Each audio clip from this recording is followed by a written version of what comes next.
মাননীয়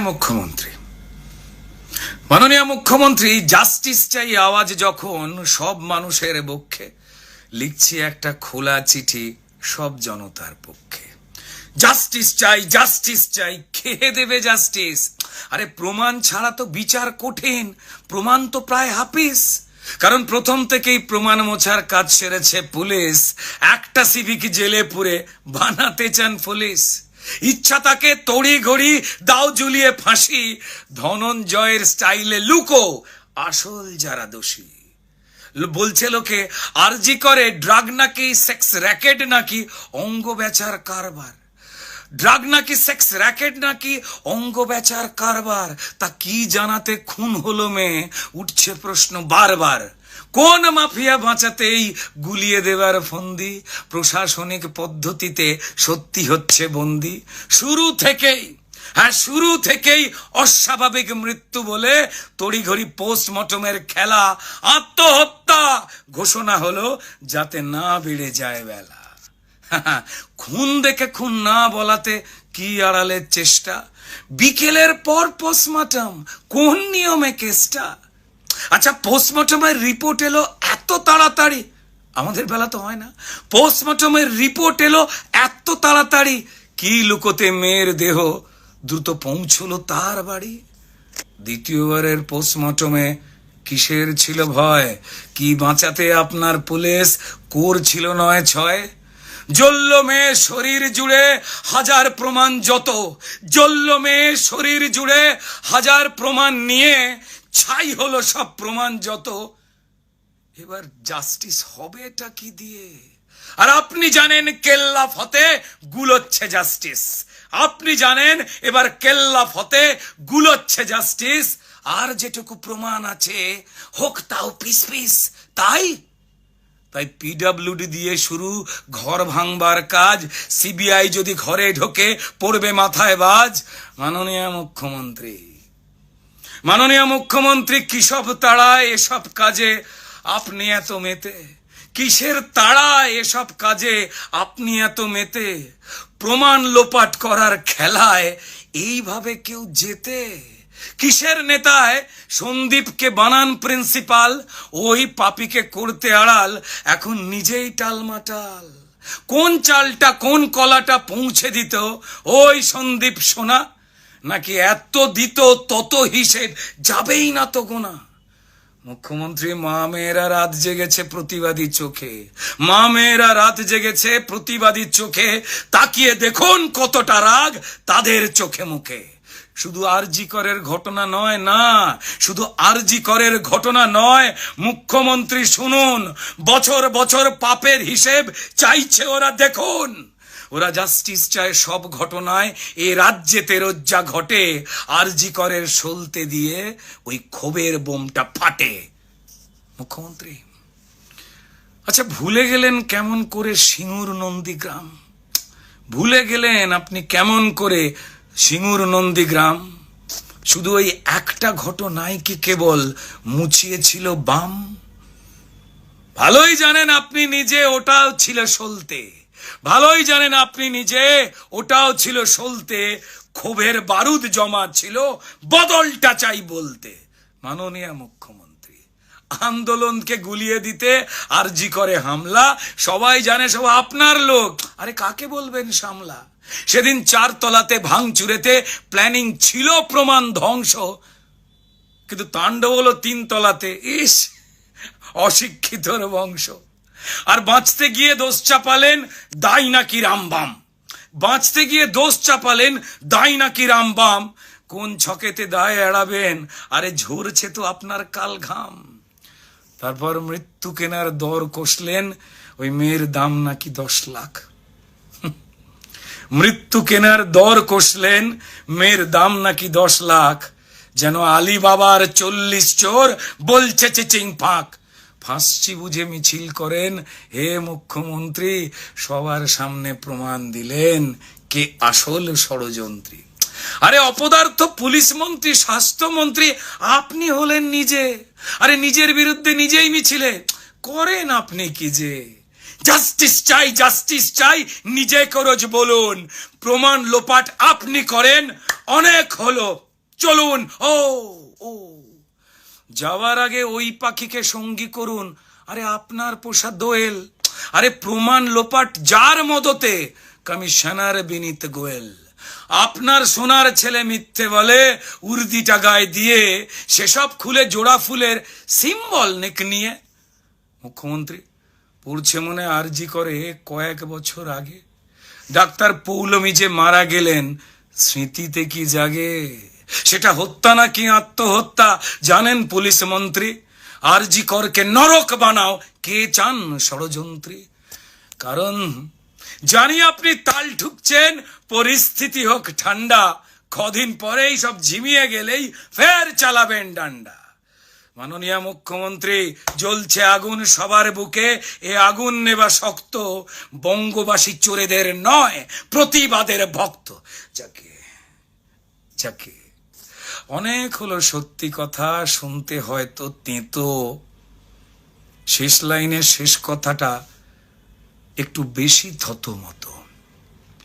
আচ্ছা, আজ ধরে নিন মুখ্যমন্ত্রী ওই মেয়েটা আপনারই বাড়ির মেয়ে, আজ ধরে নিন মুখ্যমন্ত্রী ওই মৃত মেয়েটা আপনারই বাড়ির মেয়ে, ঘুমিয়ে গেলেও মেয়েটা আছে শুধু আপনার দিকে চেয়ে। আর কি আপনি করতে পারবেন জাস্টিস চাই আওয়াজ তুলে নাটক করা মিছিল? এইভাবে কি টপকানো যায় নিজের পাপের পাঁচিল? হে মাননীয় মুখ্যমন্ত্রী, মাননীয় মুখ্যমন্ত্রী এইবার তো নিজের সম্মানটুকু রাখুন, মুখ্য থেকে মূর্খকে আজ দাঁড়ি পাল্লায় মাপুন। ধন্যবাদ মাননীয় মুখ্যমন্ত্রী, ধন্যবাদ।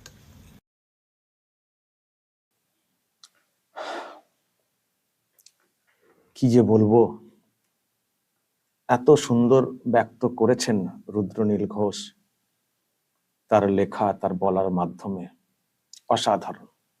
উনি বরাবরই ভালো বলেন এবং এমন ভাবে তুলে ধরেন যেন দেখতে পাচ্ছি উনি বলছেন আর আমরা যেন দেখতে পাচ্ছি, পুরো চিত্র তুলে ধরার চেষ্টা করেন। আর এই মুহূর্তে যা চলছে একেবারে সবকটা পয়েন্টই বলবো যুক্ত করে কথাগুলো বলেছেন।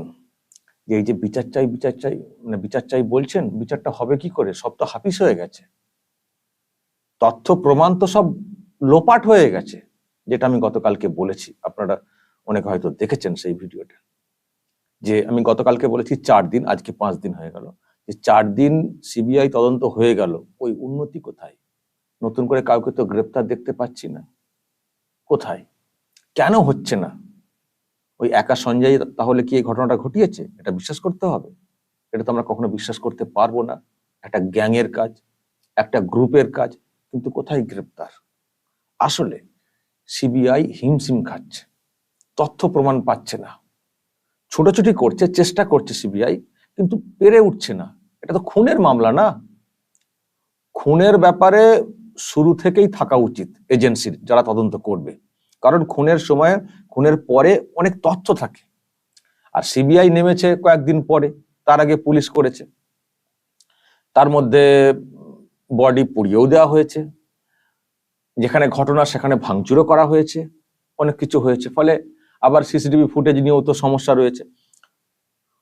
প্রমাণ কোথায়? একটা খুনের মামলা না, এটা তো অন্য দুর্নীতির যে মামলাগুলো হয় সেরকম তো না, যে ব্যাংক ট্যাঙ্ক চেক টেক করে ব্যাপার। খুনের মামলা, খুনের এমন কিছু ডকুমেন্ট যেগুলো থাকে, যার উপরে ভিত্তি করে তদন্ত এগোই।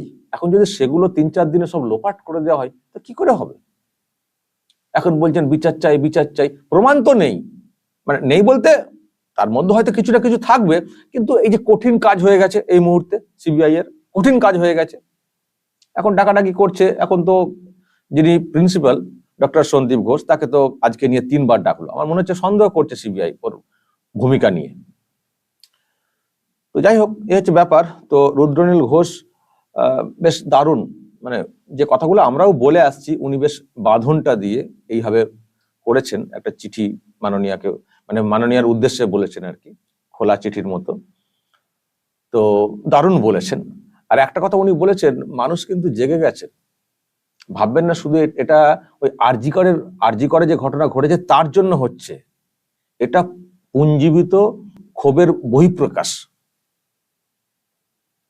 সুতরাং এটা একটা আরজি করের ব্যাপার না, আরো অনেক যে আরজি করের মতো ঘটনা ঘটেছে রাজ্যে, এবং রাজ্যের যে হাল হয়ে গেছে তার জেরে মানুষের মনের মধ্যে যে ক্ষোভটা আছে, সেই ক্ষোভের মানে সমষ্টিগত বহিঃপ্রকাশ এটা কিন্তু এটা। ফলে এটাকে দমাতে পারবেন না। ভাবছেন একটা আরজি কর, ওই একটা কিছু হয়ে গেলে আর কিছুদিন পরে বিষয়টা থেমে যাবে, তারপর আমি আমার মতো করে ডান্ডা চালাবো, হবে না। মানুষ কিন্তু জেগে গেছেন, তারা ক্ষোভ প্রকাশ করতে শুরু করেছেন, আর কিন্তু মানুষকে থামানো যাবে না। আর মানুষকে থামানো যাবে না, কোনো পলিটিক্যাল ব্যানার লাগছে না, নিজেদের উদ্যোগে রাস্তাতে বেরিয়ে পড়ছেন, নিজেদের উদ্যোগে। এই তো দেখছেন আজকে একটা ম্যাচ ছিল, ডার্বি ম্যাচ ডুরান্ড কাপের যুব ভারতী ক্রীড়াঙ্গনে, মোহনবাগান ভার্সেস ইস্ট বেঙ্গল। সেটাকে বাতিল করে দেওয়া হয়েছে। কেন বাতিল? মানে ভয় পেয়েছে শাসক যে ওখানে মনে হচ্ছে গর্জন উঠবে, উই ওয়ান্ট জাস্টিস, মুশকিল হয়ে যাবে। কিন্তু তারপরে কি হয়েছে, যারা সমর্থক মোহনবাগান এবং ইস্ট বেঙ্গলের, তারা কিন্তু খেলার মাঠে একে অপরের প্রতিদ্বন্দ্বী, কিন্তু আজকে তারা একযোগে কার্যত সিদ্ধান্ত নিয়েছেন যে আমরা প্রতিবাদ করব ওই যে স্টেডিয়াম যেখানে আজকে ম্যাচটা হওয়ার কথা ছিল, ওই স্টেডিয়ামের সামনে আমরা আজকে প্রতিবাদ করব। সম্ভবত 5টা নাগাদ মানে হবে, বিকেলের দিকে। তো মানে এটা কেন হচ্ছে? জাগরণ ঘটে গেছে, জাগরণ, আর আটকাতে পারবেন না। ওই ক্লাবের মাথাতে কয়েকজন তৃণমূল নেতাকে রেখে দিয়েও আর আটকাতে পারবেন না। মানুষের আবেগ, সাধারণের আবেগ, সাধারণ সমর্থকদের আবেগ। আমি কিন্তু এইরকমই ইস্ট বেঙ্গল ক্লাব চাই, এইরকমই ইস্ট বেঙ্গল, মোহনবাগান বা যারা আছে আর কি, যে সমস্ত ক্লাব কলকাতা মাঠে, এইরকম চাই, সত্যিকারের সমর্থক। আমি যেটা নিয়ে কদিন আগে খুব প্রতিবাদ করেছিলাম, ওই তৃণমূলই মানে দখল হয়ে যাবে, তৃণমূলের দখলে চলে যাবে, তৃণমূল অধিকৃত ক্লাব হয়ে যাবে ইস্টবেঙ্গল, এটা আমি চাই না। তৃণমূল মুক্ত ক্লাব চাই, ইস্টবেঙ্গল চাই। তো যেভাবে আমি প্রতিবাদ দেখছি ইস্টবেঙ্গল মোহনবাগানের সমর্থকদের, আমি কিন্তু এটাকেই চাই, এটাকেই চাই, এটাকেই পছন্দ করি। থাক, সমস্ত ক্লাব থাকবে, তাদের ঐতিহ্য মেনে থাকবে, ঐতিহ্য বজায় রেখে চলবে, কোনো দলের কাছে তারা কিন্তু মাথা বিকিয়ে দেবে না। তো সেটা আজকে হচ্ছে না, আজকে রাখতে পারছে না শাসক দল, ক্লাবের মাথায় নিজেদের লোকজনদেরকে বসিয়েও প্রতিবাদ হচ্ছে। ফলে মানুষ কিন্তু জেগে গেছেন, মানুষ জেগে গেছেন। ফলে এটাকে আর আটকানো যাবে না, আটকানো যাবে না। এখন কোথায় পালাবেন সেটা ঠিক করুন। দর্শক বলবেন, রুদ্রনীল ঘোষ আরো একটা ছেড়েছেন আগুন, উনি যাই ছাড়েন ভিডিও আকারে আগুন হয়ে যায় বাজারে। বলবেন যা বলার কমেন্ট বক্সে, নজর রাখবেন আরামবাগ টিভিতে।